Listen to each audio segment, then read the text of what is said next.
Hello বন্ধুরা, welcome to Sutapa's রান্নাঘর। আজ আমি তোমাদের সাথে পটলের একটা রেসিপি শেয়ার করব। নাম হলো মুগ পটল বা মুগেশ্বরী পটল। সম্পূর্ণ নিরামিষ একটি রেসিপি। কিভাবে বানাই চলো দেখা যাক। তো এখানে প্রথমে একটা কড়াই বসিয়ে দিয়েছি, আর কড়াইতে দিয়ে দিলাম আমি বেশ 2 মুঠ মতো মুগ ডাল। মুগ ডালটা একটু ভেজে নেব, খুব কড়া করে ভাজবো না, একটু লালচে হবে তখন ভেজে তুলে নেব। আর এদিকে নিয়ে নিয়েছি আমি 350 গ্রাম পটল। পটলটা আমি দেখো একটু চোকলা রেখে এইভাবে কেটে নিয়েছি আর খুব ভালো করে ধুয়ে নিয়েছি। এদিকে দেখো ডালটা প্রায় ভাজা হয়ে গেছে, একটু লাল লাল হয়ে এসছে। এবার আমি নামিয়ে নিলাম।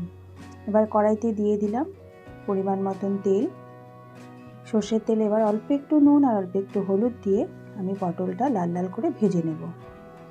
এটা সম্পূর্ণ নিরামিষ একটি রেসিপি। তোমরা নিরামিষ দিনে অবশ্যই ট্রাই করে দেখতে পারো, আশা করি তোমাদের ভালো লাগবে। এর আগে আমি তোমাদের সাথে শেয়ার করেছিলাম গোবিন্দ পটল বা চাল পটল, সেটাও কিন্তু অত্যন্ত সুস্বাদু একটি রেসিপি। আমি লিঙ্ক দিয়ে দেবো, তোমরা দেখে নিতে পারো। এদিকে একটা মশলা তৈরি করে নেবো। এখানে আমি নিয়েছি 1/2 চামচ লঙ্কার গুঁড়ো, 1/2 চামচ হলুদ গুঁড়ো, 1/2 চামচ জিরে গুঁড়ো, 1/2 চামচ ধনে গুঁড়ো, আর নিয়েছি পরিমাণ মতন নুন। একটু গরম জল দিয়ে আমি ভিজিয়ে রাখলাম। তো দেখো পটলটা ভাজা হয়ে গেছে, তুলে নিয়েছি। এবার দিচ্ছি গোটা জিরে, তেজপাতা, লঙ্কা আর গোটা গরম মশলা ফোড়ন। গোটা জিরে আমি এখানে নিয়েছি 1/2 চামচ মতো। এবার ফোড়নটা একটু ভেজে নেব।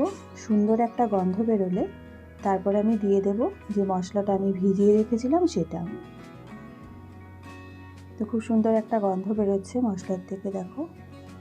এবার আমি ভিজিয়ে রাখা মশলাটা অ্যাড করে দিলাম। তোমরা চাইলে এখানে একটু আদা বাটা অ্যাড করতে পারো, বাট আমি আদা বাটা ছাড়াই বানালাম। আমার কিন্তু আদা বাটা ছাড়াও খেতেই ভালোই লাগে। তোমরা চাইলে এখানে 1/2 ইঞ্চি আদা বাটা অ্যাড করতে পারো। এবার খুব ভালো করে কষিয়ে নেব। দেখো মশলা থেকে তেল ছেড়ে দিয়েছে।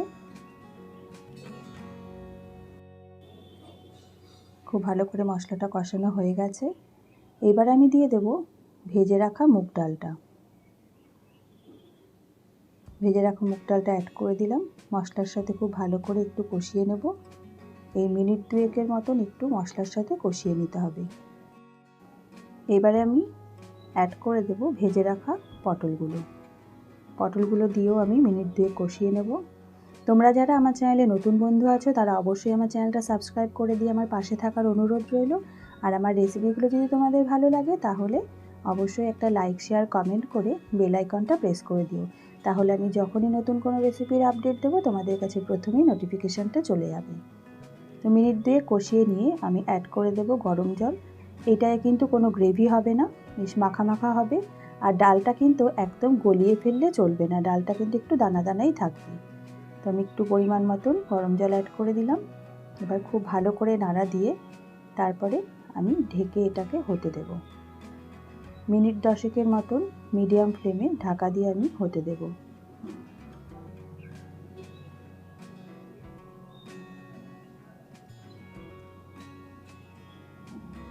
ভালো করে নেড়ে দিলাম। এবার ঢাকা দিয়ে আঁচটা কমিয়ে দেব। 10 মিনিট পরে ফিরে আসছি। তো বন্ধুরা দেখো মিনিট 10 হয়ে গেছে। দেখেছো ডালটা কিন্তু একদম সেদ্ধ হয়ে যায়নি, এরকম দানা দানা থাকবে। তো আমি আবার একটু নাড়া দিয়ে দিলাম যাতে নিচটা লেগে না যায়। এবার একদম আঁচটা কমিয়ে দেব, একদম কমিয়ে দিয়ে আবারও ঢাকা দিয়ে দেব যাতে ডালটা সেদ্ধ হয়ে যায় আর ঝোলটা মাখা মাখা হয়ে যায়। তো দেখতেই পাচ্ছ ঝোলের কনসিস্টেন্সিটা এরকম থাকবে। এবার দিয়ে দিলাম 3টে লঙ্কা। এবার একটু নাড়া দিয়ে দিচ্ছি, একটু চেক করে নেব ডালটা সেদ্ধ হয়েছে কিনা। এটা গরম ভাতে বেশ ঝরঝরে করে মেখে খেতে কিন্তু আমার বেশ ভালোই লাগে। তোমাদের কেমন লাগে অবশ্যই জানিও। এরকম একটু দানা দানা থাকবে অথচ সেদ্ধ হয়ে যাবে, সেই অবস্থায় নামাতে হবে।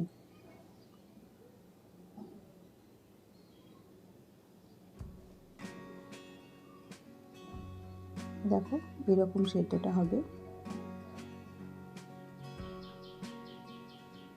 এবার নামানোর আগে আমি দিয়ে দিচ্ছি, যেহেতু নিরামিষ, অল্প একটু চিনি, আর দিয়ে দিচ্ছি শাহি গরম মশলা 1/2 চামচ, আর দিয়ে দেব 1 চামচ ঘি।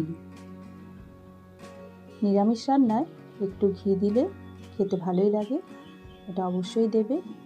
এবার খুব ভালো করে একবার মিশিয়ে নিয়ে ঢাকা দিয়ে রেখে দেবো 10 মিনিট, তারপরে নামিয়ে সার্ভ করে দেব।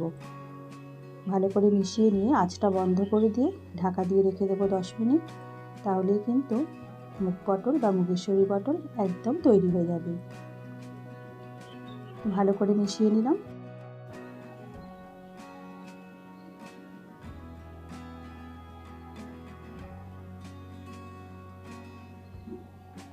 এবার ঢাকা দিয়ে গ্যাসটা বন্ধ করে 10 মিনিট পর নামিয়ে তোমাদের সার্ভ করে দেখাচ্ছি।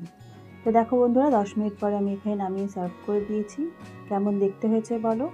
আশা করি আমার আজকের ভিডিওটা তোমাদের ভালো লেগেছে। যদি ভালো লেগে থাকে লাইক শেয়ার কমেন্ট করে আমার পাশে থেকে যেও।